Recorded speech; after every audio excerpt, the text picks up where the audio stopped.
आप लिहो तुम कथा सुधारी। ਸਤਿਨਾਮ ਸ੍ਰੀ ਵਾਹਿਗੁਰੂ ਸਾਹਿਬ ਜੀਓ। ਦੋਹਰਾ ਸੋ ਸਿੰਘਣ ਸਿਉ ਆਪੜੇ ਕਰ ਕਰ ਕਈ ਉਪਾਏ। ਤੋ ਸਿੰਘਣ ਔਖੀ ਬਣੀ ਲੱਭੇ ਨਹੀਂ ਕਹੂੰ ਰਾਹੇ। ਵਾਹਿਗੁਰੂ ਜੀ ਕਾ ਖਾਲਸਾ ਵਾਹਿਗੁਰੂ ਜੀ ਕੀ ਫਤਿਹ। ਧੰਨ ਧੰਨ ਗੁਰਦੇਵ ਜਿਸ ਸੰਗ ਹਰ ਜਪੇ। ਗੁਰ ਕਿਰਪਾਲ ਜਬ ਭਏ ਅਵਗੁਣ ਸਭ ਛਪੇ। ਪਾਰ ਬ੍ਰਹਮ ਗੁਰਦੇਵ ਨੀਚੋਂ ਉਚ ਥਪੇ। ਕਾਟ ਸਿਲਕ ਦੁਖ ਮਾਇਆ ਕਰ ਲੀਨੇ ਆਪ ਦਸੇ। ਗੁਣ ਗਾਏ ਬੇਅੰਤ ਰਸਨਾ ਹਰ ਜਸੇ। ਸਤਿਗੁਰੂ ਮਹਾਰਾਜ ਸਾਹਿਬ ਜੀ। ਧੰਨ ਧੰਨ ਸਤਿਗੁਰੂ ਸ੍ਰੀ ਗੁਰੂ ਗ੍ਰੰਥ ਸਾਹਿਬ ਜੀ ਦੀ ਗੋਦ ਵਿੱਚ ਸੁਭਾਏਮਾਨ ਹੋ ਕਰਕੇ ਸੰਧਿਆ ਦੇ ਦੀਵਾਨਾਂ ਵਿੱਚ ਆਪਣੇ ਜੀਵਨ ਦੀਆਂ ਕੀਮਤੀ ਘੜੀਆਂ ਨੂੰ ਸਫਲਿਆਂ ਕਰ ਰਹੀ ਸਾਧ ਸੰਗਤ ਜੀ। ਗੁਰੂ ਸਾਹਿਬ ਜੀ ਦੀ ਬੜੀ ਕਿਰਪਾ ਨਾਲ ਅੰਮ੍ਰਿਤਮਈ ਬਾਣੀ ਦੇ ਪਾਠ ਕੀਰਤਨ ਆਪ ਜੀ ਨੇ ਸਰਵਣ ਕੀਤੇ ਹਨ। ਹਰ ਰੋਜ਼ ਸ਼ਾਮ ਨੂੰ ਗੁਰੂ ਪੰਥ ਪ੍ਰਕਾਸ਼ ਦੀ ਕਥਾ ਸਰਵਣ ਕਰ ਰਹੇ ਹੋ। ਛੋਟਾ ਘੱਲੂਘਾਰਾ ਜੋ 1746 ਵਿੱਚ ਵਾਪਰਿਆ, ਉਸ ਦਾ ਅੱਖੀਂ ਦੇਖਿਆ ਹਾਲ ਭਾਈ ਰਾਏ ਸਿੰਘ ਜੀ ਜੋ ਰਤਨ ਸਿੰਘ ਜੀ ਦੇ ਪਿਤਾ ਜੀ ਸਨ, ਉਹਨਾਂ ਨੇ ਭਾਈ ਰਤਨ ਸਿੰਘ ਜੀ ਨੂੰ ਸੁਣਾਇਆ ਸੀਗਾ। ਭਾਈ ਰਤਨ ਸਿੰਘ ਜੀ ਆਪਣੇ ਪਿਤਾ ਤੋਂ, ਆਪਣੇ ਨਾਨਾ ਬਾਬਾ ਸ਼ਾਮ ਸਿੰਘ ਜੀ ਤੋਂ ਅਤੇ ਹੋਰ ਜਿਹੜੇ ਬਜ਼ੁਰਗ ਸਨ ਉਹਨਾਂ ਤੋਂ ਜੋ ਕੁਝ ਪੰਥ ਦੀ ਉਸ ਬਿਪਤਾ ਬਾਰੇ ਸੁਣਿਆ ਸੀ ਉਹ ਕਲਮਬੰਦ ਕਰਕੇ ਪੰਥ ਪ੍ਰਕਾਸ਼ ਵਿੱਚ ਬਹੁਤ ਵੱਡੀ ਸਾਡੇ ਲਈ ਇਹ ਇੱਕ ਧਰੋਹਰ ਛੱਡ ਗਏ ਹਨ। ਜੇ ਸਾਧ ਸੰਗਤ ਜੀ ਭਾਈ ਰਤਨ ਸਿੰਘ ਜੀ ਨਾ ਹੁੰਦੇ ਤਾਂ ਅੱਜ ਸਾਡੇ ਕੋਲ ਸਾਡਾ ਇਤਿਹਾਸ, ਪੰਥ ਦਾ ਇਤਿਹਾਸ ਨਹੀਂ ਸੀ ਹੋਣਾ। ਔਰ ਪੁਰਾਤਨ ਸਮੇਂ ਤੋਂ ਇਹ ਖਾਲਸੇ ਪੰਥ ਦਾ ਇਤਿਹਾਸ ਸੁਣਦੇ ਆ ਰਹੇ ਹਾਂ ਪੰਥ ਪ੍ਰਕਾਸ਼ ਵਿੱਚੋਂ। ਕੱਲ੍ਹ ਆਪਾਂ ਸਰਵਣ ਕੀਤਾ ਸੀ ਜਦੋਂ ਕਾਹਨੂੰਵਾਨ ਦੇ ਛੰਭ ਵਿੱਚ ਘਿਰੇ ਹੋਏ ਖਾਲਸੇ ਨੇ ਚਾਰੇ ਪਾਸੇ ਮੁਸੀਬਤ ਦਾ ਮੂੰਹ ਵੇਖਿਆ। 4,000 ਸਿੰਘ ਪਹਾੜ ਨੂੰ ਚੜ੍ਹੇ ਸਨ, ਜਿਹੜੇ ਪਹਾੜੀਆਂ ਨੇ ਬੜੇ ਦੁੱਖ ਦੇ ਕੇ ਮਾਰ ਦਿੱਤੇ। ਬਹੁਤ ਸਾਰੇ ਸਿੰਘ ਸਣੇ ਘੋੜਿਆਂ ਦੇ ਚੜ੍ਹ ਗਏ, ਜਿਹੜੇ ਰਾਵੀ 'ਚ ਡਿੱਗ ਡਿੱਗ ਕੇ ਸਣੇ ਘੋੜਿਆਂ ਦੇ ਰੁੜ ਗਏ ਔਰ ਭੁੱਖ ਨਾਲ ਬੇਹਾਲ ਹੋਏ ਸਨ। ਕਿਸੇ ਨੇ ਰੋਟੀ ਤਾਂ ਕੀ ਪੁੱਛਣੀ ਸੀ। ਪਹਾੜੀਆਂ ਨੇ ਹਮਲੇ ਕਰ ਕਰਕੇ ਵੱਖੋ ਵੱਖ ਥਾਵਾਂ 'ਤੇ ਕੋਹ ਦਿੱਤੇ, ਸ਼ਹੀਦ ਕਰ ਦਿੱਤੇ। ਔਰ ਜਿਹੜੇ ਸਿੰਘ ਰਾਵੀ ਵਾਲੇ ਪਾਸੇ ਜਾਂਦੇ, ਰਾਵੀ ਰੋੜ ਕੇ ਲੈ ਜਾਂਦੀ। ਕਈ ਹੱਲੇ ਸਿੰਘਾਂ ਨੇ ਰਾਵੀ ਵਾਲੇ ਪਾਸੇ ਕੀਤੇ, ਹਰ ਵਾਰੀ ਨਿਰਾਸ਼ ਹੋ ਕੇ ਪਿੱਛਾ ਮੁੜਨਾ ਪੈਂਦਾ ਸੀ। ਭਾਈ ਗੁਰਦਿਆਲ ਸਿੰਘ ਖੱਤਰੀ ਡੱਲੇਵਾਲੀਆ ਮਿਸਲ ਦੇ ਮੁਖੀ ਦੇ 2 ਭਰਾ ਘੋੜਿਆਂ 'ਤੇ ਚੜ੍ਹ ਕੇ ਪਾਣੀ ਦੀ ਹਾਥ ਲੈਣ ਗਏ, ਮੁੜ ਕੇ ਆਏ, ਨਾ ਘੋੜੇ ਲੱਭੇ ਨਾ ਸਿੰਘ ਲੱਭੇ। ਹੋਰ ਵੀ ਬਹੁਤ ਸਾਰੇ ਸਿੰਘ ਉੱਥੇ ਸ਼ਹੀਦ ਹੋਏ। ਇਸੇ ਤਰ੍ਹਾਂ ਇੱਕ ਪਾਸੇ ਅੱਗ ਲੱਗੀ ਹੋਈ ਸੀ, ਜੰਗਲ ਨੂੰ ਲੱਖੂ ਨੇ ਲਾਈ ਹੋਈ ਸੀ, ਉਹਦੇ ਕਰਕੇ ਜੰਗਲ ਵਿੱਚ ਖਲੋਣਾ ਮੁਸ਼ਕਲ ਹੋਇਆ ਪਿਆ ਸੀ।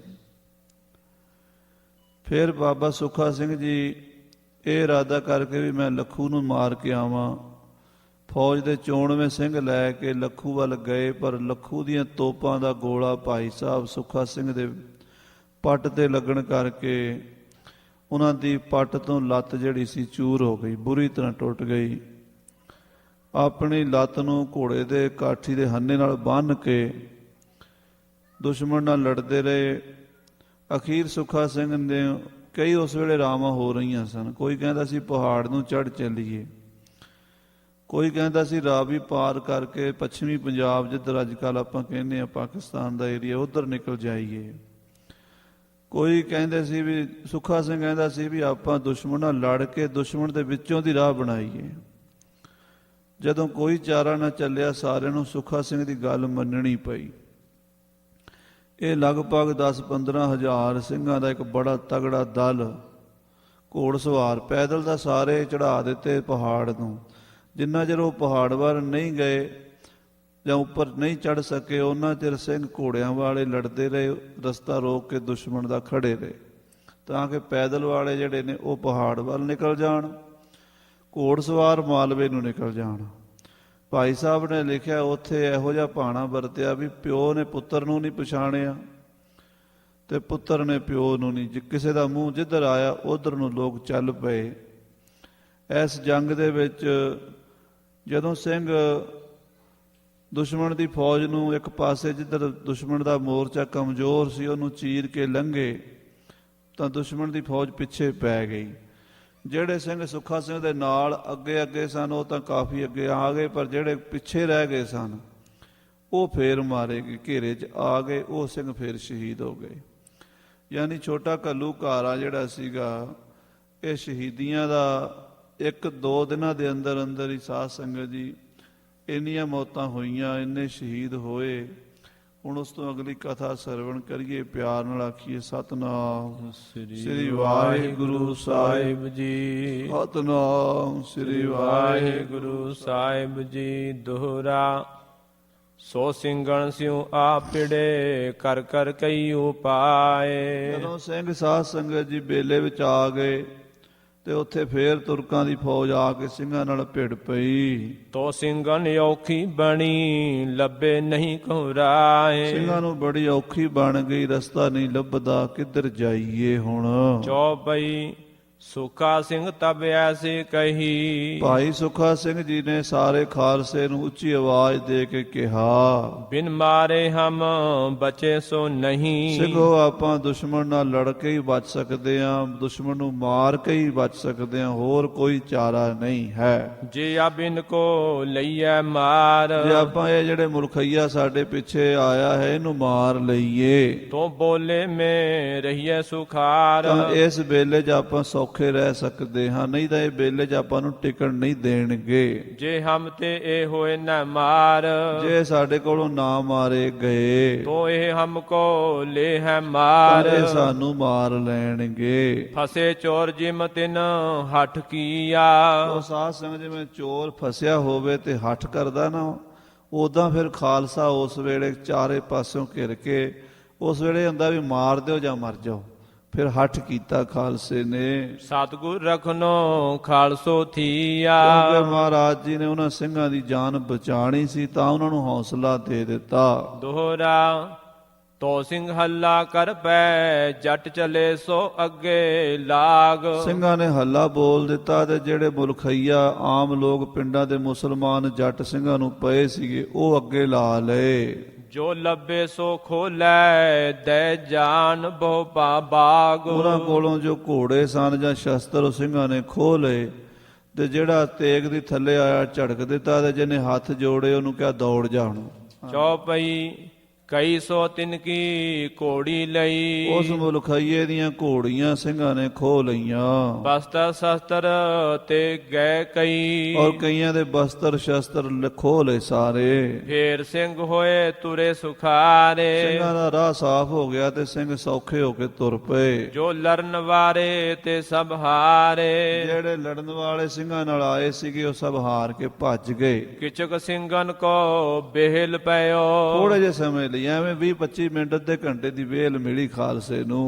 ਤਬ ਮਾਝੇ ਕੋ ਵੜਨੇ ਠਿਓ, ਤਾਂ ਸਿੰਘ ਉਧਰੋਂ ਮਾਝੇ ਵੱਲ ਵੜੇ ਹਨ, ਭਾਵ ਕਾਹਨੂੰਵਾਨ ਤੋਂ ਸ਼ੰਭ ਤੋਂ ਉਰਾਂ ਨੂੰ ਤੁਰ ਪਏ।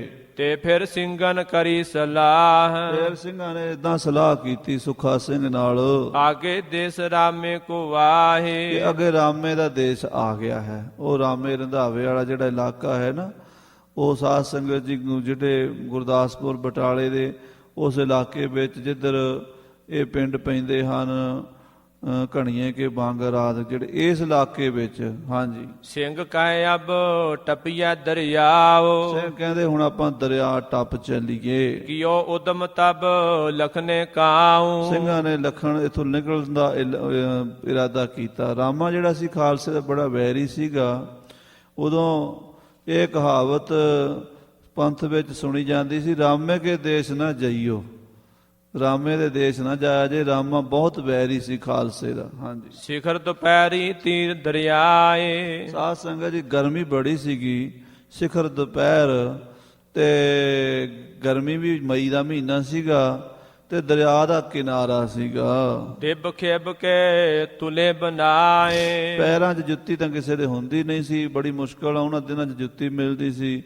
ਕਿਸੇ ਕਿਸੇ ਕੋਲ ਜੋੜਾ ਸੀ, ਬਾਕੀ ਵਿਚਾਰੇ ਨੰਗੇ ਪੈਰ। ਸਿੰਘ ਜਿਹੜੇ ਸਨ ਉਹਨਾਂ ਨੇ ਫਿਰ ਬੜੀ ਮੁਸ਼ਕਲ ਨਾਲ ਜਿਹੜੀ ਉਹ ਦੱਬ ਜੀ ਹੁੰਦੀ ਹੈ ਨਾ ਦਰਿਆਵਾਂ ਦੇ ਕੰਨੇ, ਉਹ ਪੱਟ ਕੇ ਤੇ ਤੁੱਲੇ ਬਣਾਏ। ਭਇਓ ਖਾਲਸੇ ਇਮੈ ਉਰਾਰ। ਇਸ ਤਰ੍ਹਾਂ ਸਿੰਘ ਦਰਿਆ ਪਾਰ ਕਰ ਗਏ। ਪੂਹਾ ਖੜੇ ਰਹਿ ਘਰੀ ਦੋਏ ਚਾਰ। ਦੋ ਚਾਰ ਉੱਥੇ ਖੜੇ ਪਾਣੀ ਪੂਣੀ ਪੀਤਾ, ਘੋੜਿਆਂ ਨੂੰ ਪਾਣੀ ਪਿਆਇਆ। ਸਵਾਰ ਕਾਠੜੇ ਤੰਗ ਖਿਚਵਾਏ। ਘੋੜਿਆਂ ਦੀਆਂ ਕਾਠੀਆਂ ਦੇ ਤੰਗ ਫੇਰ ਕੱਸੇ, ਕਿਉਂਕਿ ਜਦੋਂ ਘੋੜੇ ਨੂੰ ਜੰਗ ਦੇ ਵਿੱਚ ਕਾਫੀ ਚਿਰ ਹੋ ਜਾਵੇ ਕੱਸੇ ਨੂੰ, ਤੇ ਉਹਦੀ ਜਿਹੜੀ ਬੈਲਟ ਹੈ ਉਹ ਥੋੜੀ ਜਿਹੀ ਉਹਨੂੰ ਤੰਗ ਕਰਦੀ ਹੈ, ਉਹਨੂੰ ਥੋੜਾ ਢਿੱਲਾ ਕਰਾ ਕੇ ਆਰਾਮ ਵੀ ਦੇਣਾ ਪੈਂਦਾ। ਕਈ ਵਾਰੀ ਉਹ ਜ਼ਖਮ ਕਰ ਦਿੰਦੀ ਹੈ, ਤੇ ਉਹਨੂੰ ਕਾਠੀਆਂ ਨੂੰ ਦੁਬਾਰਾ ਕੱਸਿਆ।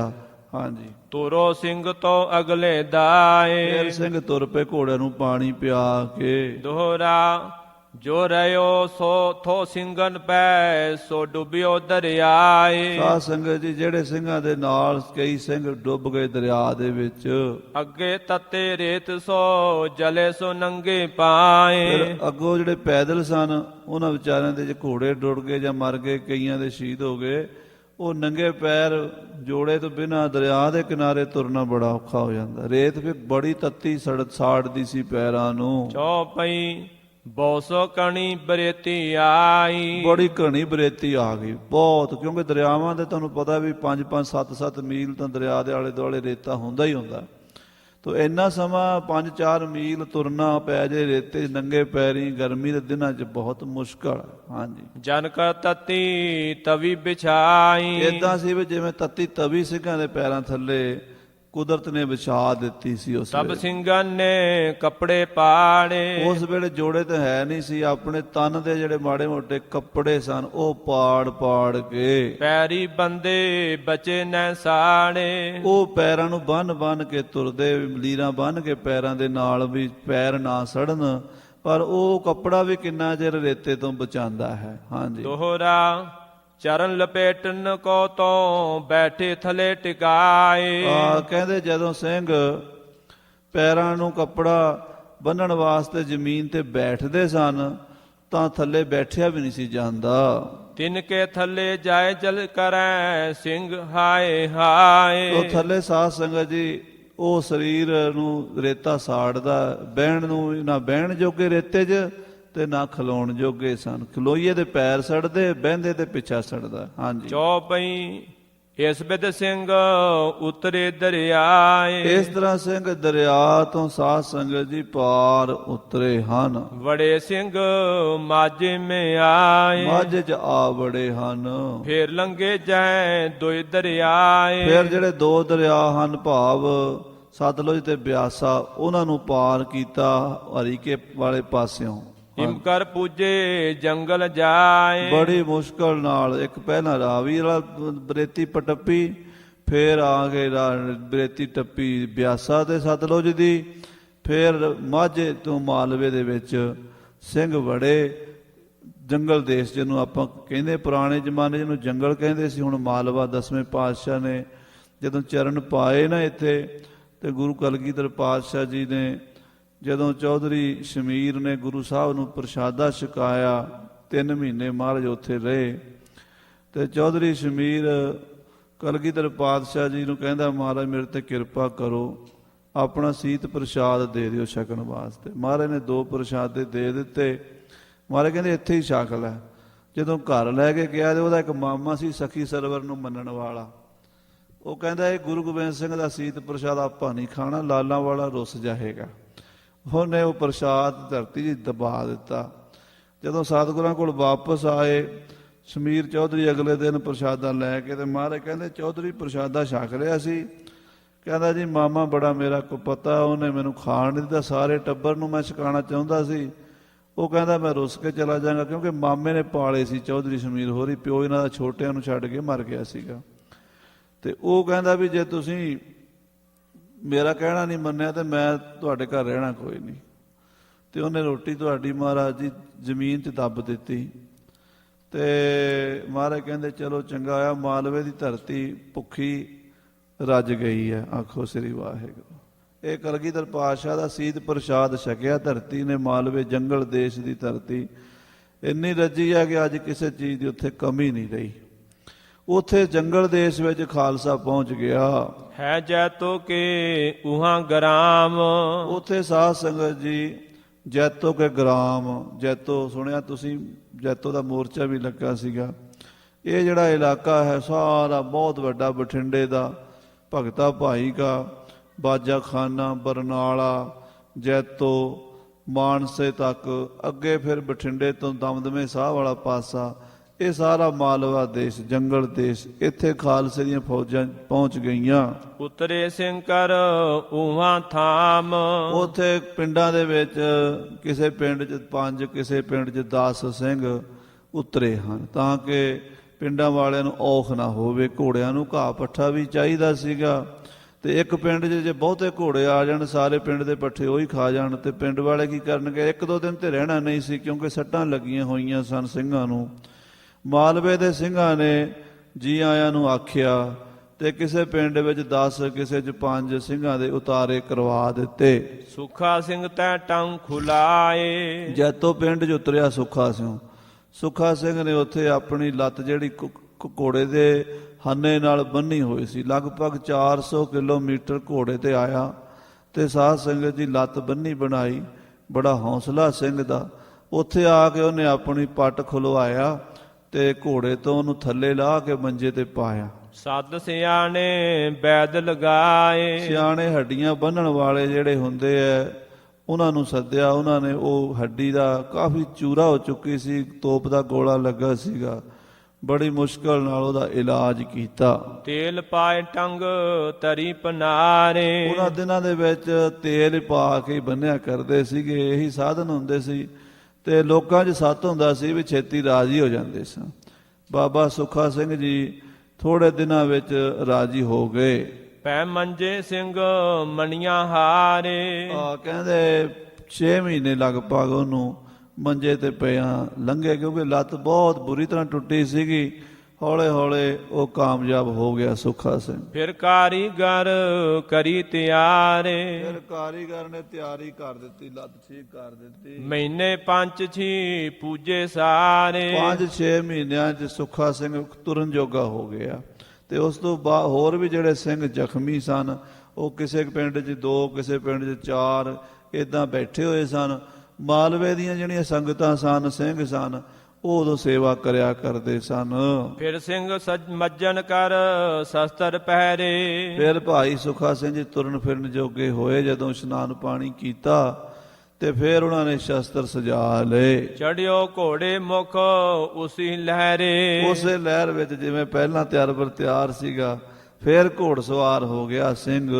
ਇਮ ਹਮ ਸੁਣੀ ਪਿਤਾ ਤੇ ਬਾਤ। ਭਾਈ ਸਾਹਿਬ ਰਤਨ ਸਿੰਘ ਜੀ ਕਹਿੰਦੇ ਆ, ਮੈਂ ਆਪਣੇ ਪਿਤਾ ਜੀ ਰਾਏ ਸਿੰਘ ਜੀ ਤੋਂ ਇਹ ਸਾਰੀ ਘਟਨਾ ਇਦਾਂ ਹੀ ਸੁਣੀ ਹੈ, ਜੋ ਉਹਨਾਂ ਨੇ ਮੈਨੂੰ ਦੱਸੀ ਵੀ ਇਦਾਂ ਸੁੱਖਾ ਸਿੰਘ ਜੀ ਜ਼ਖਮੀ ਹੋਏ ਸਨ, ਇਦਾਂ ਉਹਨਾਂ ਦਾ ਇਲਾਜ ਹੋਇਆ ਸੀ, ਇਦਾਂ ਉਹ ਜੈਤੋ 6 ਮਹੀਨੇ ਮੰਜੇ ਤੇ ਰਹੇ ਸਨ, ਤੇ ਫਿਰ ਰਾਜੀ ਬਾਜੀ ਹੋ ਕੇ ਫਿਰ ਤਿਆਰ ਬਰ ਤਿਆਰ ਉਦਾਂ ਹੀ ਛਾਲਾਂ ਮਾਰ ਕੇ ਘੋੜੇ ਤੇ ਸਵਾਰ ਹੋ ਗਏ ਸਨ। ਸੁੱਖਾ ਸਿੰਘ ਤਿਸ ਲਿਆਇਓ ਸਾਥ।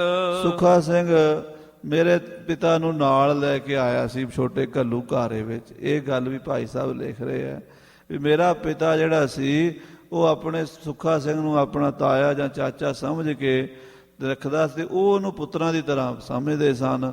ਦੂਸਰਾ ਇਹ ਰਿਸ਼ਤਾ ਸੀਗਾ ਕਿ ਜਿਹੜਾ ਸੁੱਖਾ ਸਿੰਘ ਸੀ, ਉਹ ਬਾਬੇ ਸ਼ਾਮ ਸਿੰਘ ਜੀ ਨਾਰਲੇ ਬੁੱਢੇ ਦਲ ਦੇ ਜਿਹੜੇ ਮੀਤ ਜਥੇਦਾਰ ਸਨ, ਉਹਨਾਂ ਦਾ ਪੁੱਤਰ ਬਣਿਆ ਹੋਇਆ ਸੀ। ਸੁੱਖਾ ਸਿੰਘ ਨੂੰ ਨਾਰਲੇ ਵਾਲਾ ਸ਼ਾਮ ਸਿੰਘ ਹੀ ਪੰਥ ਵਿੱਚ ਲੈ ਕੇ ਆਇਆ, ਉਹਨੇ ਹੀ ਉਹਨੂੰ ਅੰਮ੍ਰਿਤ ਛਕਾਇਆ, ਉਹਨੇ ਹੀ ਉਹਨੂੰ ਟ੍ਰੇਨਿੰਗ ਦਿੱਤੀ।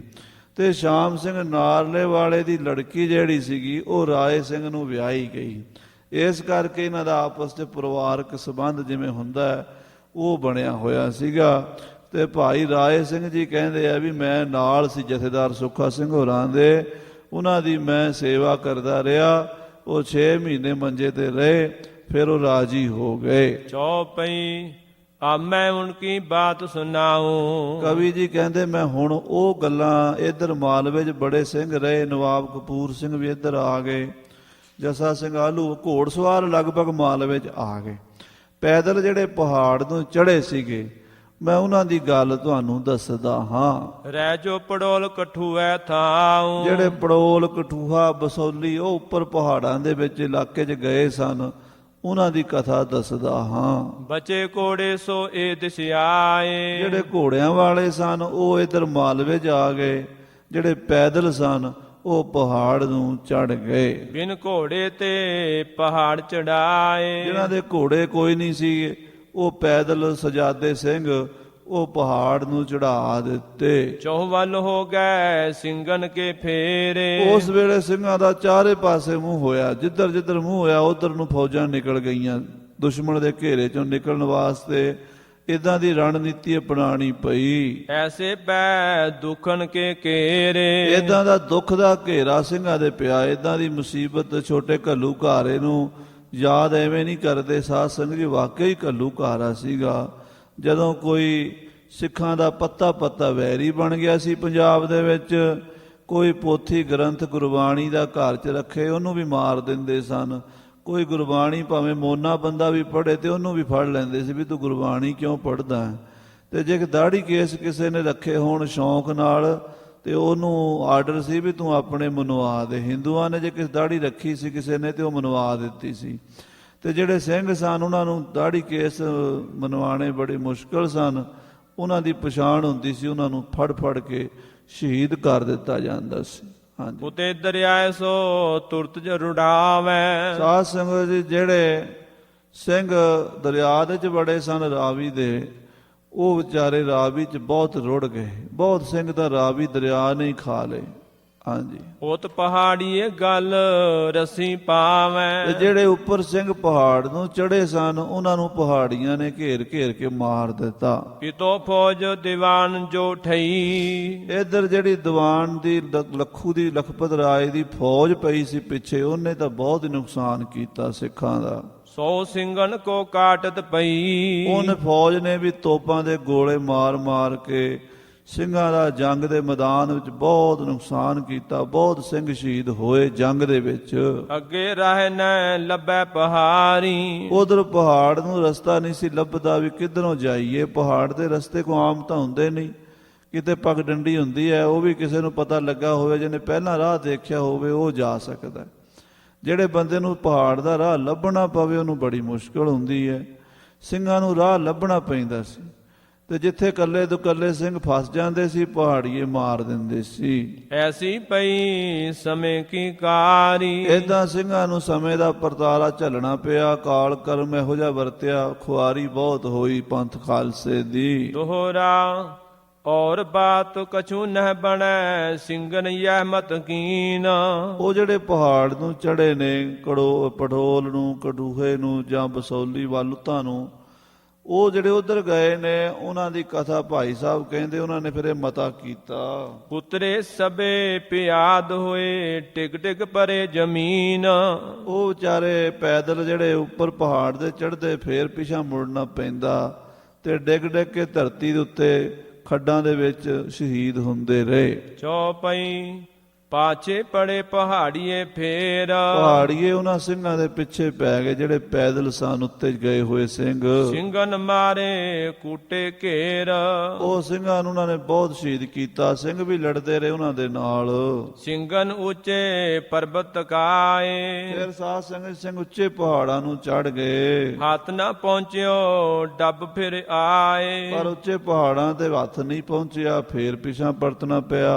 ਐਸੀ ਆਨ ਚੁਫੇਰੀ ਪਈ। ਇਸ ਤਰ੍ਹਾਂ ਦੀ ਚੁਫੇਰੀ ਪਈ, ਭਾਵ ਚਾਰੇ ਪਾਸਿਓਂ ਕਾਲ ਨੇ ਘੇਰਿਆ। ਇੱਥੇ ਕਹਿਣ ਦਾ ਮਤਲਬ ਕਵੀ ਜੀ ਦਾ ਇਉਂ ਹੈ ਵੀ ਕਿਤੇ ਦੇ ਸਿੰਘ 10 ਸਨ, ਕਿਤੇ 20 ਸਨ, ਕਿਤੇ 100 ਸਨ। ਜਿਹਦੇ ਸਿੰਘਾਂ ਦਾ ਜ਼ੋਰ ਪੈਂਦਾ ਸੀ ਉੱਥੇ ਦੇ ਸਿੰਘ ਬਚਾਅ ਕਰ ਲੈਂਦੇ ਸਨ। ਜਿੱਥੇ ਥੋੜੇ ਹੁੰਦੇ ਸਨ ਪਹਾੜੀਏ ਉਹਨਾਂ ਨੂੰ ਮਾਰ ਦਿੰਦੇ ਸਨ।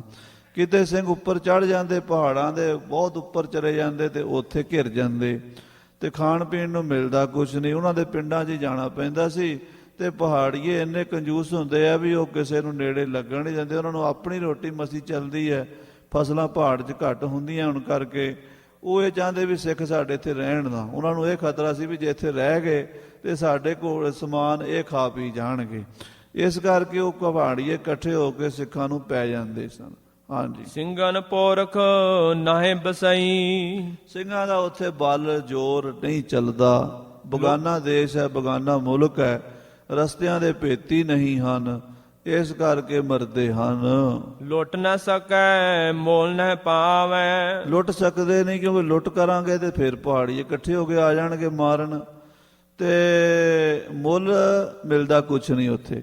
ਹਾਂਜੀ, ਇਤ ਕਰ ਭੁੱਖੇ ਮਰ ਮਰ ਜਾਵੈ। ਭੁੱਖ ਨਾਲ ਹੀ ਕਈ ਤਾਂ ਵਿਚਾਰੇ ਉੱਥੇ ਪਹਾੜਾਂ ਵਿੱਚ ਮਰ ਗਏ, ਭੁੱਖ ਨਾਲ ਹੀ, ਖਾਣ ਨੂੰ ਮਿਲਿਆ ਹੀ ਕੁਛ ਨਹੀਂ। ਜਿੱਧਰ ਜਾਵੈ ਉਧਰੋਂ ਮਰਾਵੈ। ਜਿੱਧਰ ਜਾਂਦੇ ਨੇ ਸਿੰਘ ਉਧਰ ਹੀ ਮਰਦੇ ਨੇ। ਖੜ ਖੜ ਸਿੰਘ ਚੋਫੇਰੇ ਤਕਾਵੈ। ਖੜ ਖੜ ਕੇ ਚੁਫੇਰੇ ਦੇਖਦੇ ਨੇ, ਪਹਾੜਾਂ ਦੇ ਵਿੱਚ ਕੋਈ ਰਾਹ ਨਹੀਂ ਲੱਭਦਾ, ਕੋਈ ਸਹਾਰਾ ਨਹੀਂ ਹੈ, ਨਾ ਤਾਂ ਉੱਥੇ ਕੋਈ ਅੰਨ ਦਾ ਦਾਣਾ ਦਿਸਦਾ ਹੈ ਤੇ ਨਾ ਸਿੰਘ ਲੁੱਟਮਾਰ ਕਰ ਸਕਦੇ ਨੇ। ਉੱਥੇ ਬਗਾਨਾ ਦੇਸ਼ ਹੈ, ਜੇ ਮਾੜੀ ਜੀ ਹਲਚਲ ਕਰਨਗੇ ਪਹਾੜੀਏ ਬਹੁਤ ਨੇ ਆ ਜਾਣਗੇ, ਕੱਲਾ ਤੋਂ ਕੱਲਾ ਬੰਦਾ ਕੀ ਕਰੇਗਾ। ਹਾਂਜੀ, ਤਬ ਸਿੰਘਨ ਨੇ ਯਹ ਮਤ ਠਈ। ਤਾਂ ਫਿਰ ਸਿੰਘਾਂ ਨੇ ਏਦਾਂ ਮਤਾ ਕੀਤਾ ਖਾਲਸੇ ਨੇ ਹਮੈ ਪ੍ਰਤੀਪਨ ਬੁਰੀ ਨਾ ਕਈ। ਕਿ ਅਸੀਂ ਹਮੈ ਪਰ ਹਮ ਪਰ ਪ੍ਰੀਤਮ ਬੁਰੀ ਨਾ ਕਈ। ਅਸੀਂ ਪਹਾੜੀਆਂ ਦਾ ਕੋਈ ਬੁਰਾ ਨਹੀਂ ਕੀਤਾ, ਅਸੀਂ ਪਹਾੜੀਆਂ ਦਾ ਕੋਈ ਨੁਕਸਾਨ ਨਹੀਂ ਕੀਤਾ। ਇਹਨਾਂ ਹਿੰਦੂ ਰਾਜਿਆਂ ਦੇ ਨਾਲ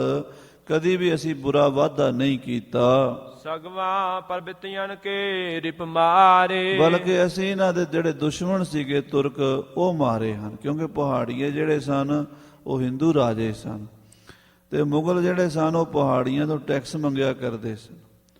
ਇਸੇ ਕਰਕੇ ਰਾਜੇ ਤਾਰਾ ਚੰਦ ਨੂੰ ਗਵਾਲੀਅਰ ਦੇ ਕਿਲੇ 'ਚ ਬੰਦ ਕੀਤਾ ਸੀ ਵੀ ਉਹਨੇ ਕਈ ਸਾਲ ਦਾ ਟੈਕਸ ਨਹੀਂ ਸੀ ਤਾਰਿਆ।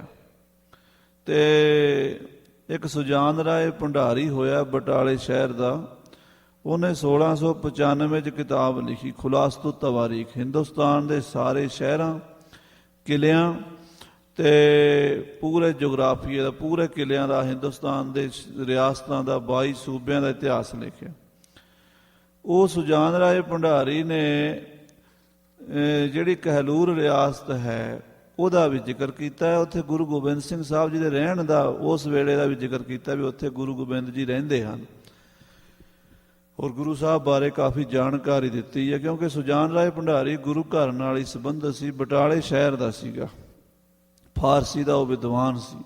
ਉਹਨੇ ਗੱਲ ਲਿਖੀ ਹੈ ਕਿ ਜਿਹੜਾ ਕਹਿਲੂਰ ਦਾ ਰਾਜਾ ਹੈ, ਯਾਨੀ ਭੀਮ ਚੰਦ ਦੇ ਪਿਓ ਦਾਦੇ ਪੜਦਾਦਿਆਂ ਦਾ ਨਾਂ ਵੀ ਲਿਖਿਆ, ਉਹ ਕਹਿੰਦਾ ਇਹ ਜਿਹੜੀ ਰਿਆਸਤ ਹੈ ਇਹ ਅਕਸਰ ਸਰਕਾਰੀ ਟੈਕਸ ਨਹੀਂ ਦਿੰਦੀ, ਇਹ ਬਾਗੀ ਰਹਿੰਦਾ। ਇੱਕ ਪਾਸੇ ਕਹਿੰਦਾ ਪਹਾੜ ਨੇ ਸ਼ਿਵਾਲਕ ਦੇ, ਇੱਕ ਪਾਸੇ ਦਰਿਆ ਸਤਲੁਜ ਵਗਦਾ ਹੈ, ਇਸ ਕਰਕੇ ਉਹਨੂੰ ਦੁਸ਼ਮਣ ਦਾ ਖਤਰਾ ਘੱਟ ਹੈ ਵੀ ਬਾਦਸ਼ਾਹ ਦੀ ਫੌਜ ਜਦੋਂ ਆਏਗੀ ਦੇਖੀ ਜਾਏਗੀ। ਉਹ ਆਕੀ ਹੋ ਜਾਂਦਾ। ਕਈ ਵਾਰੀ ਇਹ ਆਕੀ ਹੁੰਦੇ ਰਹੇ। ਤਾਰਾ ਚੰਦ ਨੂੰ ਇਸੇ ਕਰਕੇ ਜਹਾਂਗੀਰ ਨੇ ਫੜ ਕੇ ਗਵਾਲੀਅਰ ਦੇ ਕਿਲੇ 'ਚ ਕੈਦ ਕੀਤਾ, ਗੁਰੂ ਹਰਗੋਬਿੰਦ ਸਾਹਿਬ ਛੁਡਾ ਕੇ ਲਿਆਏ। ਫਿਰ ਉਹਦੇ ਪੋਤਰੇ ਭੀਮ ਚੰਦ ਦੇ ਸਮੇਂ ਵੀ ਮਹਾਰਾਜ ਦੀ ਬਾਣੀ 'ਚ ਆਉਂਦਾ ਬਚਿੱਤਰ ਨਾਟਕ ਵਿੱਚ, ਮੀਆਂ ਖਾਨ ਜੰਮੂ ਕੇ ਆਇਓ ਅਲਫ ਖਾਨ ਨਦੌਨ ਪਠਾਇਓ। ਉਹ ਜਿਹੜੇ ਆਏ ਔਰ ਮਾਮਲਾ ਲੈਣ ਹੀ ਆਏ ਇਹਨਾਂ ਕੋਲੋਂ, ਉਦੋਂ ਭੀਮ ਚੰਦ ਨੇ ਗੁਰੂ ਕਲਗੀਧਰ ਨਾਲ ਸੁਲ੍ਹਾ ਕਰ ਲਈ, ਮੇਰੀ ਮਦਦ ਕਰੋ। ਮਹਾਰਾਜ ਨੇ ਜਾ ਕੇ ਮਦਦ ਕੀਤੀ। ਸੋ ਗੁਰੂ ਸਾਹਿਬ ਤਾਂ ਇਹਨਾਂ ਦੀ ਮਦਦ ਕਰਦੇ ਰਹੇ, ਪਹਾੜੀਆਂ ਦੀ, ਸਿੰਘ ਵੀ ਮਦਦ ਕਰਦੇ ਰਹੇ। ਇਹਨਾਂ ਤੋਂ ਜਿਹੜਾ ਸਰਕਾਰ ਟੈਕਸ ਮੰਗਦੀ ਸੀ ਉਸੇ ਸਰਕਾਰ ਨਾਲ ਸਿੰਘ ਟੱਕਰ ਲੈਂਦੇ ਰਹੇ। ਸਿੰਘ ਸੋਚਦੇ ਆ ਵੀ ਅਸੀਂ ਪਹਾੜੀਆਂ ਦਾ ਬੁਰਾ ਨਹੀਂ ਕੀਤਾ, ਬਲਕਿ ਪਹਾੜੀਆਂ ਦੀ ਅਸੀਂ ਮਦਦ ਕੀਤੀ ਹੈ। ਹਮਨੇ ਇਨਕੇ ਕਾਜ ਸਵਾਰੇ। ਅਸੀਂ ਤਾਂ ਇਹਨਾਂ ਦੇ ਕੰਮ ਸਵਾਰਦੇ ਰਹੇ ਹਾਂ, ਹੁਣ ਤਾਂ ਹੀ ਸਵਾਰੇ ਨੇ। ਹਮ ਤੁਰਕਣ ਸੋ ਜੰਗ ਮਚਾਵੇ।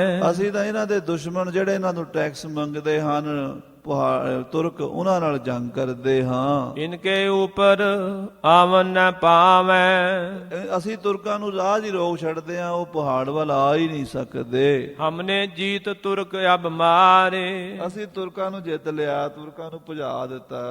ਇਹ ਟਕਿਆਨ ਤੇ ਪੈ ਸੁਖਾਰੇ। ਇਹਨਾਂ ਨੂੰ ਪੈਸੇ ਟਕੇ ਤਾਰਨ ਦੀ ਹੁਣ ਲੋੜ ਨਹੀਂ, ਇਹਨਾਂ ਦਾ ਟੈਕਸ ਜਿਹੜਾ ਬਚ ਗਿਆ ਹੈ। ਇਹ ਪਹਾੜੀਏ ਕੱਚੇ ਆਦ। ਪਰ ਇਹ ਪਹਾੜੀਏ ਫੇਰ ਵੀ ਸਾਡੇ ਮਿੱਤਰ ਨਹੀਂ ਬਣਦੇ। ਅਸੀਂ ਇਹਨਾਂ ਦਾ ਕਿੰਨਾ ਭਲਾ ਕਰ ਰਹੇ ਹਾਂ। ਜਿਹੜੇ ਇਹਨਾਂ ਨੂੰ ਟੈਕਸ ਮੰਗਣ ਆਉਂਦੇ ਆ, ਇਹਨਾਂ ਨੂੰ ਤੰਗ ਕਰਦੇ ਆ, ਉਹਨਾਂ ਨਾਲ ਅਸੀਂ ਲੜਦੇ ਹਾਂ। ਉਹਨਾਂ ਨੂੰ ਰਾਹ 'ਚ ਰੋਕਿਆ ਹੋਇਆ, ਸਰਕਾਰ ਲਾਹੌਰ ਦਾ ਤੇ ਸਰਕਾਰ ਦਿੱਲੀ ਦਾ ਤਾਂ ਸਿੰਘਾਂ ਨੇ ਧਿਆਨ ਹੀ ਨਹੀਂ ਜਾਣ ਦਿੱਤਾ ਉੱਤੇ। ਕਈ ਸਾਲਾਂ ਤੋਂ ਸਰਕਾਰ ਨੂੰ ਮੁਸੀਬਤ ਪਈ ਹੋਈ ਸਿੰਘਾਂ ਦੀ। ਸਿੰਘ ਸੋਚਦੇ ਆ ਵੀ ਇਹਨਾਂ ਨੂੰ ਇਹ ਸੋਚਣਾ ਚਾਹੀਦਾ ਵੀ ਸਿੰਘਾਂ ਕਰਕੇ ਅਸੀਂ ਬਚੇ ਹੋਏ ਹਾਂ, ਪਰ ਇਹ ਪਹਾੜੀਏ ਮੁੱਢ ਤੋਂ ਕੱਚੇ, ਜਿੰਨਾ ਇਹਨਾਂ ਦਾ ਭਲਾ ਕਰੀਦਾ ਉਹਨਾਂ ਇਹ ਸਾਡਾ ਬੁਰਾ ਕਰਦੇ ਹਨ। ਕਰਿਓ ਇਨੈ ਹਮ ਗੁਰ ਸੋ ਬਾਦ। ਇਹਨਾਂ ਨੇ ਸਾਡੇ ਗੁਰੂ ਮਹਾਰਾਜ 10ਵੇਂ ਪਾਤਸ਼ਾਹ ਨਾਲ ਕਿੰਨੇ ਜੰਗ ਲੜੇ ਨੇ। ਅਸ ਕੈ ਸਿੰਘ ਸੋ ਚੜੇ ਪਹਾੜੀ। ਇਸ ਤਰ੍ਹਾਂ ਕਹਿ ਕੇ ਸਿੰਘ ਪਹਾੜ ਨੂੰ ਚੜੇ ਹਨ। ਆਗੇ ਹੋ ਕੇ ਆਪ ਉਜਾੜੀ। ਆਪ ਜੀ ਖਾਲਸਾ ਫਿਰ ਇਕੱਠਾ ਹੋ ਗਿਆ, ਉੱਥੇ ਸਿੰਘ ਇਕੱਠੇ ਹੋ ਗਏ ਤੇ ਉਹਨਾਂ ਨੇ ਜੰਗਲਾਂ ਵਿੱਚ ਸ਼ਿਕਾਰ ਮਾਰਨਾ ਸ਼ੁਰੂ ਕਰ ਦਿੱਤਾ।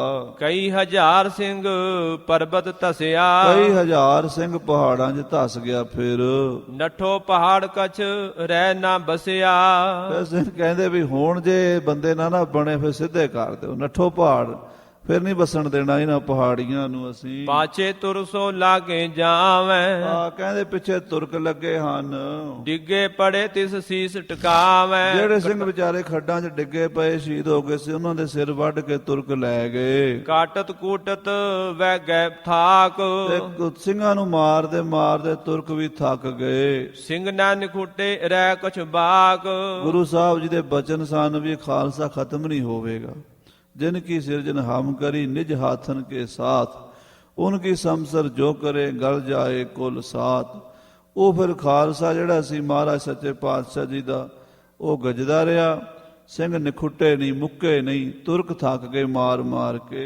ਦੋਹਰਾ ਕਹੂੰ ਕਹੂੰ ਸਿੰਘ ਲੜ ਪੜੈ। ਕਹੂੰ ਭੁੱਖੇ ਖਾਵੇਂ ਲੂਟ। ਪਹਾੜ 'ਚ ਸਿੰਘ ਇਕੱਠੇ ਹੋ ਗਏ, ਜਿੱਥੇ ਉਹਨਾਂ ਦੀ ਮੈਜੋਰਟੀ ਬਣ ਗਈ, 5-4 ਹਜ਼ਾਰ ਸਿੰਘ ਬਣ ਗਏ। ਫਿਰ ਉਹਨਾਂ ਨੇ ਕਿਆ ਕਰਿਆ ਵੀ ਜਿੱਥੇ ਦੇ ਬਣਦਾ ਸੀ ਪ੍ਰੇਮ ਨਾਲ ਕੋਈ ਰਾਜਾ ਆ ਕੇ ਰਸਤਾਂ ਬਸਤਾਂ ਦੇ ਦੇਵੇ, ਨਜ਼ਰਾਨਾ ਦੇ ਦੇਵੇ, ਉੱਥੇ ਤੇ ਆਰਾਮ ਨਾਲ ਬਹਿ ਕੇ ਛਕ ਲੈਂਦੇ, ਤੇ ਜਿੱਥੇ ਨਹੀਂ ਉੱਥੇ ਫਿਰ ਸਿੰਘ ਲੁੱਟ-ਕੁੱਟ ਮਚਾ ਦਿੰਦੇ। ਜੈ ਮੁੱਲ ਦੇਵੇ ਨਾ ਤਹਾਂ ਖਾਵੇਂ ਪੁੱਟ ਸੋ ਬੂਟ। ਜਿੱਥੇ ਮੁੱਲ ਵੀ ਨਾ ਮਿਲੇ ਉੱਥੇ ਫਿਰ ਉਹਨਾਂ ਦੀਆਂ ਫਸਲਾਂ ਬੂਟੇ ਪੱਟ ਕੇ ਖਾ ਲੈਂਦੇ। ਜੋ ਪਈ ਤਹਾਂ ਲਚਾਰ ਰਿਜਕੀ ਪਈ। ਉਥੇ ਪਹਾੜ ਵਿੱਚ ਫਿਰ ਅੰਨ ਦੀ ਤੋਟ ਪੈ ਗਈ, ਲਚਾਰੀ ਹੋ ਗਈ, ਕਿਉਂਕਿ ਪਹਾੜੀਆਂ ਦਾ ਵੀ ਥੋੜਾ ਹੀ ਖੇਤ ਹੁੰਦੇ ਨੇ, ਉੱਥੇ ਬਹੁਤੇ ਵੱਡੇ ਖੇਤ ਨਹੀਂ ਹੁੰਦੇ। ਪਹਾੜਾਂ 'ਚ ਨਿੱਕੇ ਨਿੱਕੇ ਕਿਆਰੇ ਜਿਹੇ ਉਹਨਾਂ ਨੇ ਲਾਏ ਬਣਾਏ ਹੁੰਦੇ ਨੇ, ਉੱਥੇ ਉਹ ਮੱਕੀ ਮੁੱਕੀ ਬੀਜਦੇ ਆ। ਉਹ ਲਚਾਰੀ ਹੋ ਗਈ ਫਿਰ ਉੱਥੇ। ਸਿੰਘ ਸੋ ਚੜ ਗਏ ਭੂਖੇ ਕਈ। ਭੁੱਖੇ ਹਜ਼ਾਰਾਂ ਦੀ ਤਾਦਾਦ ਸਿੰਘ ਆ ਗਏ। ਹੁਣ ਸਿੰਘ ਖਾਣ ਕਿ ਪਹਾੜੀਏ ਖਾਣ, ਏਦਾਂ ਦੀ ਉੱਥੇ ਪਹਾੜ ਦੇ ਇਲਾਕੇ ਵਿੱਚ ਅੰਨ ਪਾਣੀ ਦੀ ਥੋੜ ਹੋ ਗਈ। ਮੁੱਲ ਜੋ ਮੰਗੇ ਨਾ ਟੁਕੇ ਦੁਆਰੇ। ਜੇ ਮੁੱਲ ਮੰਗਦੇ ਤੇ ਉਹ ਮੁੱਲ ਮਿਲਦੀ ਕੋਈ ਚੀਜ਼ ਕੋਈ ਨਹੀਂ, ਮੁੱਲ ਵੀ ਕੋਈ ਦਿੰਦਾ ਕੋਈ ਨਹੀਂ। ਜੋ ਲੁੱਟੇ ਤੋਂ ਰਾਜੇ ਮਾਰੇ। ਜੇ ਸਿੰਘ ਲੁੱਟ ਮਾਰ ਕਰਦੇ ਤੇ ਰਾਜੇ ਫੌਜਾਂ ਭੇਜ ਦਿੰਦੇ ਸਿੱਖਾਂ ਨੂੰ ਮਾਰਨ ਲਈ, ਵੀ ਤੁਸੀਂ ਸਾਡਾ ਇਲਾਕਾ ਲੁੱਟਿਆ। ਹਾਂਜੀ, ਖਰੀਦਣ ਗਏ ਸੋ ਦੇਵੈ ਨਹੀਂ। ਜੇ ਖਰੀਦਣ ਜਾਂਦੇ ਆ ਸਿੰਘ ਤੇ ਕੋਈ ਦਿੰਦਾ ਕੋਈ ਨਹੀਂ। ਦੁਕਾਨਦਾਰ ਸਿੱਖਾਂ ਨੂੰ ਕਹਿੰਦੇ ਭਾਈ ਨਾ ਸੌਦਾ ਹੈ ਨਹੀਂ। ਹਾਂਜੀ, ਖਾਲਸੇ ਕੋਈ ਐ ਖੁਆਰੀ ਪਈ। ਪਹਾੜ 'ਚ ਏਦਾਂ ਸਿੰਘਾਂ ਨੂੰ ਖੁਆਰੀ ਪਰੇਸ਼ਾਨੀ ਹੋਈ। ਕਉ ਕਹੈ ਇਹ ਬੰਦੇ ਸੰਗ ਆਏ। ਕਈ ਪਹਾੜੀਏ ਪਿਛਲੀਆਂ ਗੱਲਾਂ ਯਾਦ ਕਰਦੇ ਬੁੱਢੇ, ਉਹ ਕਹਿੰਦੇ ਇਹ ਉਹੀ ਬੰਦੇ ਨੇ ਜਿਹੜੇ ਬੰਦੇ ਬਹਾਦਰ ਦੇ ਨਾਲ ਲੁੱਟਣ ਆਏ ਸੀ। ਲੂਟ ਕੋਟਿਨ ਹਮ ਸਦਾਏ। ਉਹ ਬੁੱਢੇ ਦੱਸਦੇ ਪਹਾੜੀਏ, ਕਹਿੰਦੇ ਅਜੇ 30 ਸਾਲ ਦੀ ਗੱਲ ਹੈ, ਇਹਨਾਂ ਦਾ ਇੱਕ ਬੰਦਾ ਸੀ, ਉਹ ਆਇਆ ਸੀ, ਇਹਨਾਂ ਨੇ ਸਾਡਾ ਬਹੁਤ ਨੁਕਸਾਨ ਕੀਤਾ ਸੀ। ਕਿਉਂਕਿ ਬੰਦੇ ਦੀ ਮੌਤ ਨੂੰ 30 ਸਾਲ ਹੋ ਗਏ, ਸ਼ਹੀਦੀ ਨੂੰ 30 ਸਾਲ ਬਾਅਦ ਬੰਦੇ ਬਹਾਦਰ ਦੀ ਸ਼ਹੀਦੀ ਤੋਂ 30 ਸਾਲ ਬਾਅਦ ਇੱਕ ਛੋਟਾ ਘੱਲੂਘਾਰਾ, ਜਿਹੜੇ ਪੁਰਾਣੇ ਸੀਗੇ ਉਹ ਪਹਾੜੀਏ ਦੱਸਦੇ ਆ, ਕਹਿੰਦੇ ਇਹਨਾਂ ਨੇ ਸਾਡਾ ਇਲਾਕਾ ਲੁੱਟਿਆ ਸੀ ਬੰਦੇ ਬਹਾਦਰ ਨੇ। ਬਹੁਤਨ ਦੇਖ ਸੋ ਜਾਵੇਂ ਭਾਜ। ਉਹ ਕਹਿੰਦੇ ਬੜੇ ਡਾਢੇ ਐ, ਇਹਨਾਂ ਦੇ ਲੜਾਈ ਦੇ ਢੰਗ ਬੜੇ ਵੱਖਰੇ ਸਿੱਖਾਂ ਦੇ। ਜੇ ਸਾਡੀ ਫੌਜ ਜ਼ਿਆਦਾ ਹੋ ਜਾਏ ਤੇ ਨਿਕਲ ਜਾਂਦੇ, ਭੱਜ ਜਾਂਦੇ ਹਨ। ਥੋੜਨ ਕੋ ਲੁੱਟ ਕਰੈ ਇਲਾਜ। ਤੇ ਥੋੜਿਆਂ ਨੂੰ ਇਹ ਲੁੱਟ ਲੈਂਦੇ ਆ। ਇਹਨਾਂ ਦੀ ਨੀਤੀ ਦਾ ਪਤਾ ਨਹੀਂ ਲੱਗਦਾ। ਇੱਕ ਸਾਡੇ ਕਾਬੂ ਨਹੀਂ ਆਉਂਦੇ, ਦਾਅ ਥੱਲੇ ਨਹੀਂ ਆਉਂਦੇ ਸਿੰਘ। ਕਉ ਨਾ ਰਾਜਾ ਤੀਰਤ ਰਾਵੈ। ਔਰ ਇਹੋ ਜਿਹੇ ਡਾਢੇ ਹਨ, ਇਹਨਾਂ ਦੇ ਸਾਹਮਣੇ ਕੋਈ ਰਾਜਾ ਹੌਸਲਾ ਹੀ ਨਹੀਂ ਕਰਦਾ ਲੜਨ ਦਾ।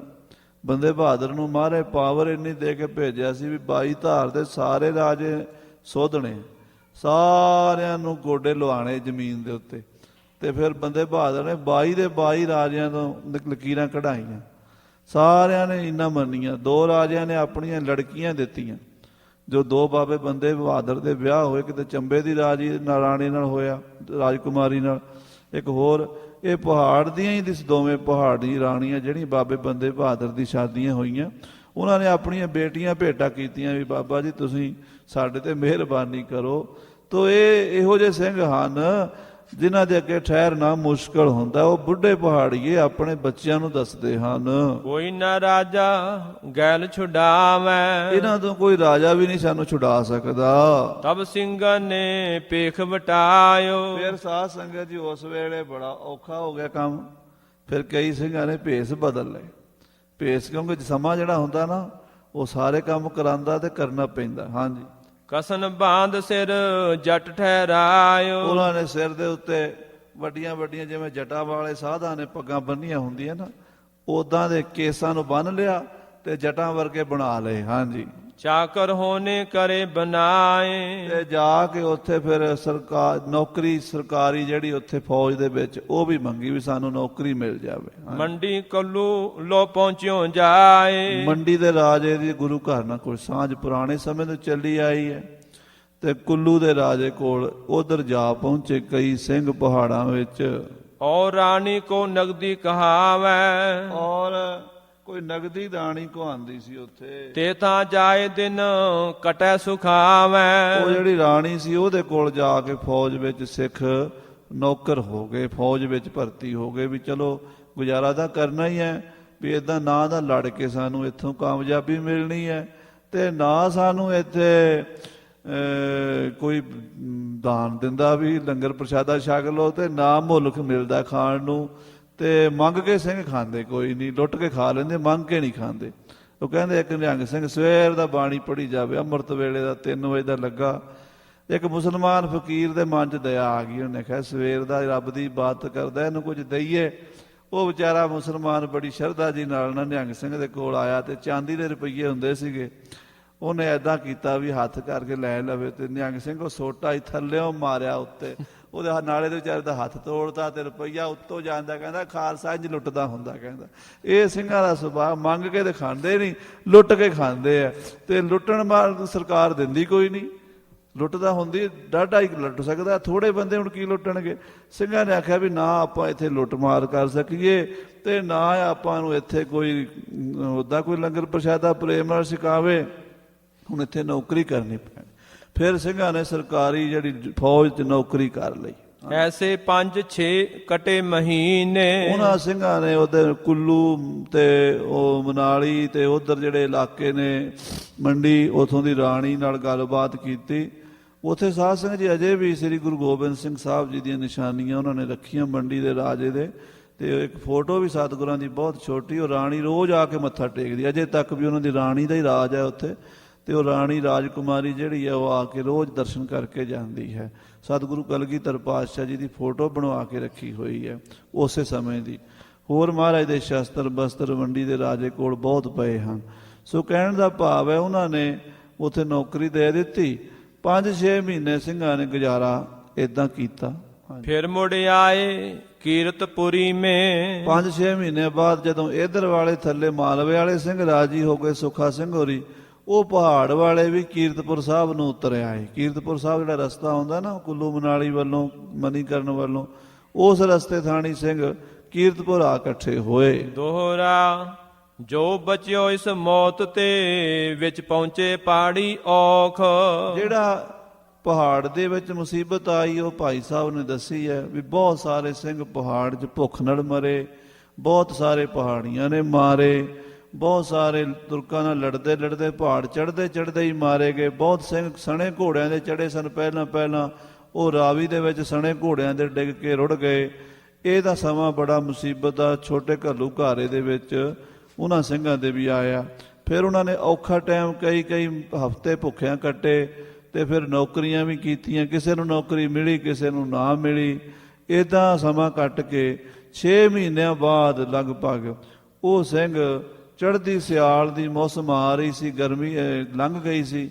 ਗਰਮੀ ਦਾ ਔਖੀ ਸੌਖੀ ਸਿਆਲ ਲੰਘ ਜਾਂਦੀ, ਗਰਮੀ ਲੰਘ ਜਾਂਦੀ ਪਹਾੜਾਂ ਵਿੱਚ ਤੇ ਸਿਆਲ ਕੱਪੜੇ ਬਿਨਾਂ ਬਹੁਤ ਮੁਸ਼ਕਲ ਹੈ ਤੇ ਬਰਫ਼ ਪੈਂਦੀ ਹੈ, ਕੱਪੜੇ ਹੈ ਨਹੀਂ ਸਨ। ਸਿੰਘ ਹੌਲੇ ਹੌਲੇ ਕੀਰਤਪੁਰ ਸਾਹਿਬ ਨੂੰ ਪਰਤ ਆਏ। ਕੀਰਤਪੁਰ ਫਿਰ ਆ ਪੁਜੇ, ਜੇ ਕੋ ਬਚਿਓ ਚੌਖ। ਜੇ ਕੋਈ ਬਚੇ ਸਨ ਜਿਹੜੇ, ਉਹ ਕੀਰਤਪੁਰ ਆ ਪੁੱਜੇ। ਛਟੇ ਮਹੀਨੇ ਲਿਖ ਚਿੱਠੇ, ਸਿੰਘਨ ਪਇਓ ਮਿਲਾਣ। ਕੀਰਤਪੁਰ ਸਾਹਿਬ ਫੌਜਾਂ ਦੀ ਛਾਉਣੀ ਪੈ ਗਈ। ਲਗਭਗ 4-5 ਹਜ਼ਾਰ ਸਿੰਘ ਸੀਗੇ। ਉਹਨਾਂ ਨੇ ਚਿੱਠੀਆਂ ਲਿਖ ਲਿਖ ਕੇ ਪਤਾ ਕੱਢਿਆ ਵੀ ਸਾਡੇ ਭਰਾ ਕਿੱਥੇ ਹਨ। ਪਤਾ ਤਾਂ ਇਹ ਅੰਦਾਜ਼ਾ ਹੀ ਸੀ ਵੀ ਮਾਲਵੇ 'ਚ ਹਨ। ਤੋਂ ਮਾਲਵੇ ਵੱਲੋਂ ਸਿੰਘਾਂ ਨੂੰ ਇੱਕ ਦੂਜੀ ਨਾਲ ਰਾਬਤਾ ਕਾਇਮ ਕਰ ਲਿਆ। ਜੋ ਬਚਿਓ ਉਹ ਮਰ ਗਇਓ, ਆਈ ਤਵੈ ਪਛਾਣ। ਉੱਥੇ ਪਤਾ ਲੱਗਾ ਵੀ ਕੌਣ ਬਚਿਆ ਤੇ ਕੌਣ ਮਰਿਆ। ਭਾਵ ਫਿਰ ਪੁੱਛਦੇ ਵੀ ਫਲਾਣੇ ਸਿੰਘ ਦਾ ਕੀ ਹਾਲ ਹੈ, ਉਹ ਕਹਿੰਦੇ ਉਹਦਾ ਤੇ ਕੋਈ ਪਤਾ ਨਹੀਂ, ਉਹ ਸ਼ਹੀਦ ਹੋ ਗਿਆ ਹੋਣਾ। ਇੱਦਾਂ ਸਿੰਘਾਂ ਨੂੰ ਸਾਧ ਸੰਗਤ ਜੀ ਆਪਣੇ ਭਰਾਵਾਂ ਦੀ, ਆਪਣੇ ਪਰਿਵਾਰਾਂ ਦੀ, ਕਈਆਂ ਦੇ ਭਰਾ ਮਰ ਗਏ ਸੱਕੇ, ਕਿਤੇ ਚਾਚੇ, ਕੋਈ ਤਾਏ, ਕੋਈ ਇੱਦਾਂ ਆਪਸ ਵਿੱਚ ਸਿੰਘਾਂ ਦੇ ਪਰਿਵਾਰ ਸੀਗੇ, ਅੱਧਿਆਂ ਨਾਲੋਂ ਜ਼ਿਆਦਾ ਮੁੱਕ ਗਏ, ਖਤਮ ਹੋ ਗਏ। ਉਦੋਂ ਪਤਾ ਲੱਗਾ ਵੀ ਕਿਹੜਾ ਕਿਹੜਾ ਬਚਿਆ ਤੇ ਕਿਹੜਾ ਕਿਹੜਾ ਮਰਿਆ ਹੈ। ਹਾਂਜੀ। ਚੌਪਈ ਅਬ ਸੁਨ ਫਿਰ ਸਭਨ ਕੀ ਬਾਤ।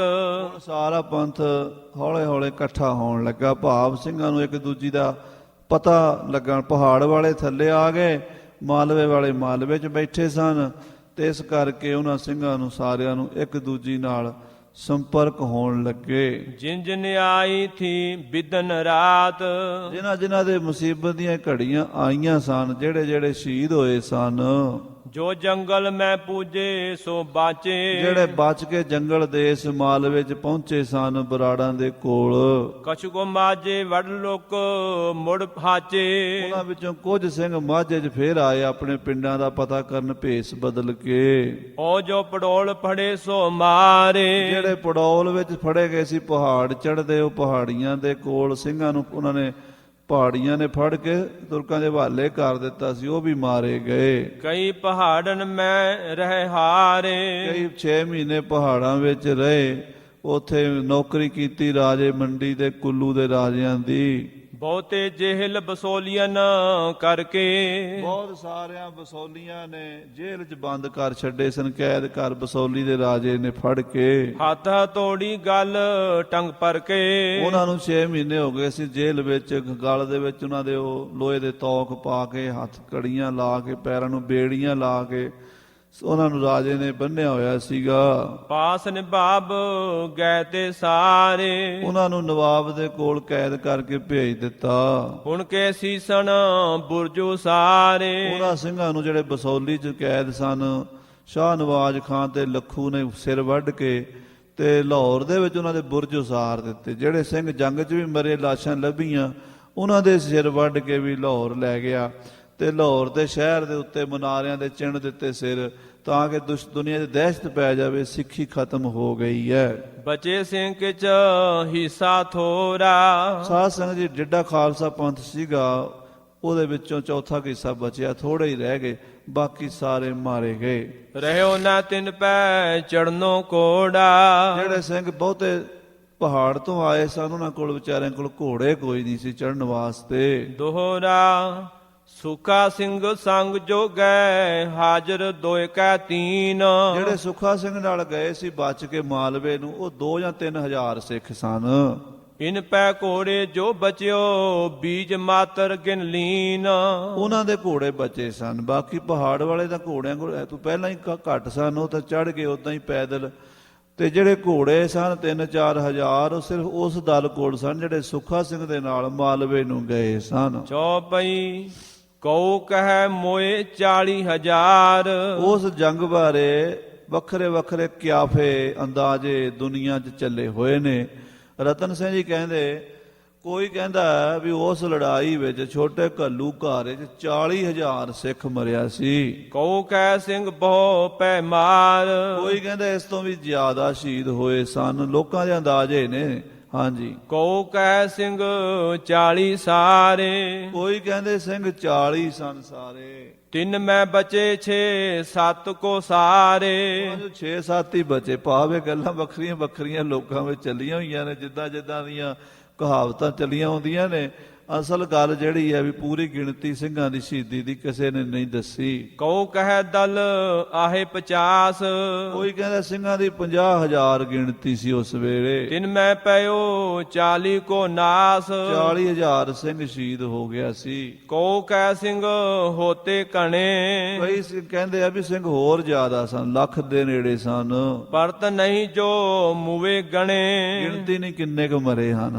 ਸੋ ਲਿਖ ਦੀਨੀ ਜੋ ਹਮ ਸੁਣੀ, ਕਵੀ ਜੀ ਕਹਿੰਦੇ ਮੈਂ ਜੋ ਬਜ਼ੁਰਗਾਂ ਤੋਂ ਸੁਣਿਆ ਸਾਰੀ ਗੱਲਾਂ ਸੁਣੀਆਂ ਵੱਖੋ ਵੱਖ, ਕਿਉਂਕਿ ਉਸ ਵੇਲੇ ਦੀਆਂ ਗੱਲਾਂ ਸੁਣੀਆਂ ਹੀ ਰਹਿੰਦੀਆਂ ਸਨ। ਲਿਖਤ ਤਾਂ ਬਹੁਤ ਘੱਟ ਹੁੰਦੀ, ਸਰਕਾਰ ਵੀ ਇੰਨੇ ਅੰਕੜੇ ਨਹੀਂ ਸੀ ਲਿਖਿਆ ਕਰਦੇ ਵੀ ਕਿੰਨੇ ਮਰੇ ਕਿੰਨੇ ਤੇ ਕਿੰਨੇ ਸਾਂਭੇ ਕੀ ਹੋਇਆ। ਉਹ ਤਾਂ ਉਦੋਂ ਗੱਲਾਂ ਹੁੰਦੀਆਂ ਹੀ ਨਹੀਂ ਸਨ, ਜ਼ਮਾਨਾ ਹੀ ਇਹੋ ਜਿਹਾ ਸੀਗਾ। ਬਸ ਜਿਹੜੇ ਬੰਦਿਆਂ ਨਾਲ ਬੀਤੀ ਹੁੰਦੀ ਸੀ ਉਹਨਾਂ ਨੂੰ ਪਤਾ ਹੁੰਦਾ ਸੀ ਵੀ ਸਾਡੇ ਕਿੰਨੇ ਕੁ ਬੰਦੇ ਮਾਰੇ ਗਏ ਕਿੰਨੇ ਕੁ ਬਚੇ, ਅੰਦਾਜ਼ਾ ਹੀ ਹੁੰਦਾ ਸੀ ਮੋਟਾ ਜਿਹਾ। ਹਾਂਜੀ, ਪਰਤ ਨਹੀਂ ਕਛ ਗਿਣਤੀ ਗਣੀ, ਗਿਣਤੀ ਪੱਕੀ ਕੋਈ ਨਹੀਂ ਕਹਿ ਸਕਦੇ। ਜੋ ਮੋਏ ਪਿਤਾ ਸੋ ਮੋਹੇ ਸੁਨਾਇਓ, ਮੇਰੇ ਪਿਤਾ ਜੀ ਰਾਏ ਸਿੰਘ ਵੀ ਉਸ ਲੜਾਈ ਵਿੱਚ ਸ਼ਾਮਲ ਸਨ, ਛੋਟੇ ਘੱਲੂਘਾਰੇ 'ਚ। ਉਹਨਾਂ ਨੇ ਮੈਨੂੰ ਜੋ ਦਸੀਆਂ ਗੱਲਾਂ ਰਤਨ ਸਿੰਘ ਨੇ ਸੋ ਲਿਖਾਇਓ, ਉਹ ਮੈਂ ਲਿਖ ਦਿੱਤੀਆਂ ਹਨ ਪੰਥ ਪ੍ਰਕਾਸ਼ ਵਿੱਚ। ਦੋਹਰਾ ਸੰਪਤ 18 ਸਹਿਹੁਤੋ ਉਪਰ 300 ਸਾਲ। ਸੋ ਸਾਧ ਸੰਗਤ ਜੀ ਇਹ ਕਿਹੜਾ ਸਮਾਂ ਸੀ? 1803 ਬਿਕਰਮੀ ਤੇ 1846 ਈਸਵੀ, 1746 ਈਸਵੀ। 1803 ਬਿਕਰਮੀ ਸੀਗਾ ਤੇ 1746 ਈਸਵੀ ਸੀ। ਮਈ ਦੇ ਮਹੀਨੇ ਪਾਣਾ ਵਰਤਿਆ ਸੀਗਾ ਤੇ ਉਦੋਂ ਲਗਭਗ ਮੋਟਾ ਜਿਹਾ ਅੰਦਾਜ਼ਾ ਜਿਹੜਾ ਹੈ ਉਹ ਸਿੱਖਾਂ ਦੀ ਸ਼ਹੀਦੀਆਂ ਦਾ 10-15 ਹਜ਼ਾਰ ਦੇ ਵਿੱਚ, ਸੋ ਪੱਕੀ ਗਿਣਤੀ ਨਹੀਂ ਹੈ ਪਰ 10 ਤੋਂ ਲੈ ਕੇ 15 ਹਜ਼ਾਰ ਦੇ ਅੰਦਾਜ਼ਾ ਸਾਰੇ ਇਤਿਹਾਸਕਾਰ ਡਾਕਟਰ ਗੰਡਾ ਸਿੰਘ ਜੀ, ਸੋਹਣ ਸਿੰਘ ਸੀਤਲ ਇਹ 10-10 ਹਜ਼ਾਰ ਹੀ ਮੰਨਦੇ ਹਨ। ਸੋ ਫਿਰ ਵੀ 10-12 ਹਜ਼ਾਰ ਲੜਾਈ ਵਿੱਚ ਮਰਿਆ ਤੇ 6-7 ਹਜ਼ਾਰ ਜਿਹੜੇ ਪਿੰਡਾਂ 'ਚ ਰਹਿੰਦੇ ਸਿੱਖ ਫੜ ਕੇ ਲੱਖੂ ਨੇ ਪਹਿਲਾਂ ਹੀ ਸੋਮਵਾਰੀ ਮੱਸਿਆ ਨੂੰ ਕਤਲ ਕਰਾ ਦਿੱਤੇ। ਇਹ ਮੌਤਾਂ ਲਗਭਗ 20 ਹਜ਼ਾਰ ਦੇ ਨੇੜੇ ਅੱਪੜ ਜਾਂਦੀਆਂ ਹਨ। ਇੰਨੀਆਂ ਮੌਤਾਂ ਹੋ ਜਾਣੀਆਂ ਕਿਸੇ ਕੌਮ ਦੇ ਲਈ, ਫਿਰ ਖੁਆਰੀ ਹੋਣੀ ਜੰਗ ਦੇ ਵਿੱਚ, ਇਹ ਕੋਈ ਛੋਟੀ ਗੱਲ ਨਹੀਂ ਹੁੰਦੀ, ਬਹੁਤ ਵੱਡਾ ਇਹ ਭਾਣਾ ਵਰਤਿਆ ਸੀ ਜਿਹਨੂੰ ਇਤਿਹਾਸ ਵਿੱਚ ਛੋਟਾ ਘੱਲੂਘਾਰਾ ਕਰਕੇ ਆਪਾਂ ਯਾਦ ਕਰਦੇ ਹਾਂ। ਘੱਲੂਘਾਰੋ ਵੱਢ ਕਰਿਓ ਤੁਰਕਣ ਸਿੰਘਣ ਨਾਲ, ਸਿੰਘਾਂ ਦਾ ਤੇ ਤੁਰਕਾਂ ਦਾ ਇਹ ਜੰਗ ਲੱਖੂ ਦੇ ਨਾਲ ਹੋਇਆ। ਹੁਣ ਲੱਖੂ ਖਾਲਸੇ ਦਾ ਵੈਰੀ ਕਿੱਦਾਂ ਮਰੇਗਾ ਉਹ ਅੱਗੇ ਕਥਾ ਹੁੰਦੀ ਇਤਿਹਾਸ ਵਿੱਚ ਆਪਾਂ ਸਮੇਂ ਨਾਲ ਸੁਣਾਂਗੇ। ਇਹ ਗੁਰੂ ਖਾਲਸੇ ਦਾ ਇਤਿਹਾਸ ਹੈ ਭਾਈ, ਇਹਨੂੰ ਸੁਣਨ ਨਾਲ ਸਾਨੂੰ ਪਤਾ ਲੱਗੇਗਾ ਵੀ ਅਸੀਂ ਕਿੱਦਾਂ ਕਿਹੜੇ ਰਾਹਾਂ 'ਚੋਂ ਲੰਘ ਕੇ ਇੱਥੇ ਪਹੁੰਚੇ ਹਾਂ। ਗੁਰੂ ਮਹਾਰਾਜ ਮਿਹਰ ਕਰਨ, ਭੁੱਲਾਂ ਚੁੱਕਾਂ ਦੀ ਖਿਮਾ। ਹੇ ਗੋਬਿੰਦ, ਹੇ ਗੋਪਾਲ।